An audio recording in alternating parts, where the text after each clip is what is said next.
بسم اللہ الرحمن الرحیم۔ میری عزیز بہنوں، بیٹیوں اور بھائیوں، میں خواتین اور بیویوں کے حقوق بیان کر رہا ہوں۔ آج پہلی روایت نبی اکرم سرور دو عالم صلی اللہ علیہ وسلم اپنی اہلیہ محترمہ حضرت صفیہ کے لیے اونٹ کے قریب آپ بیٹھ جاتے اور اپنا گھٹنا مبارک کھڑا کر دیتے، اور حضرت صفیہ نے اپنا قدم جناب رسول اللہ صلی اللہ علیہ وسلم کے گھٹنے پر رکھا اور بآسانی اونٹ پر سوار ہو گئی۔ اس سے یہ بات سمجھ میں آ گئی کہ اپنی اہلیہ کے لیے سہولت فراہم کرنا، آسانی کا نظام کرنا کس طرح حضرت صلی اللہ علیہ وسلم نے ہمیں سبق سکھایا ہے۔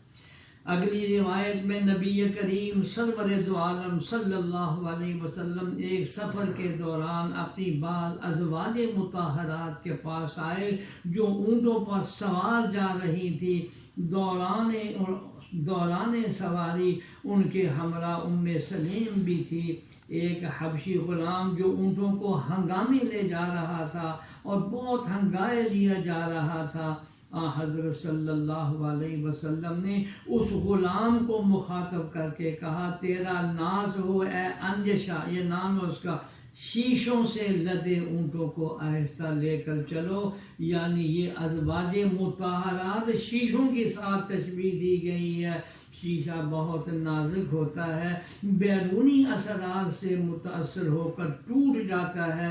اسی طرح عورت بھی کمزور، صاف، نازک فطرت اور حساس دل کی مالک ہوئی ہے، جسے احتیاط سے دیکھنے اور نرم برتاؤ کی ضرورت ہے۔ حدیث نمبر 40 اور آخری حدیث سناتا ہوں۔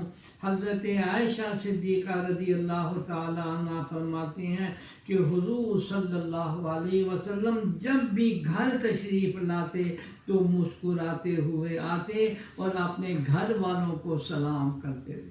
یعنی ساری عمر جب بھی حضرت صلی اللہ علیہ وسلم اپنا قدم مبارک گھر میں رکھتے تو ہمیشہ مسکراتے ہوئے آتے تھے۔